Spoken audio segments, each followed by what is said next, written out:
గడిచిన 5 సంవత్సరాలు ఎప్పుడైనా ఒక గ్రామ సభలో కూర్చొని మాట్లాడుకున్న దాఖలాలు ఉన్నాయా అని మిమ్మల్ని అడుగుతున్నా.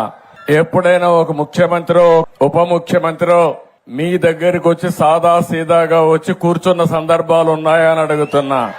ముఖ్యమంత్రి వస్తున్నాడంటే మొత్తం చెట్లన్నీ నరికేయాలి. ఈ పల్లాలమ్మవారి దేవాలయంలో మొత్తం చెట్లన్నీ నరికేసేవాడు. అవునా కాదా గుర్తు తెచ్చుకోమంటున్నా.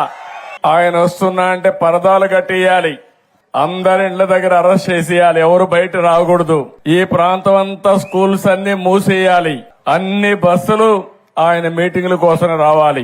ఆడవాళ్ళైతే స్వేచ్ఛగా వచ్చి కూర్చొని మాట్లాడుతున్నారు.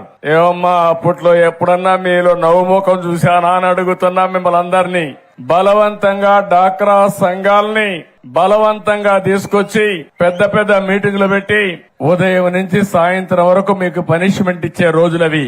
ఆ రోజులన్నీ అయిపోయినాయి.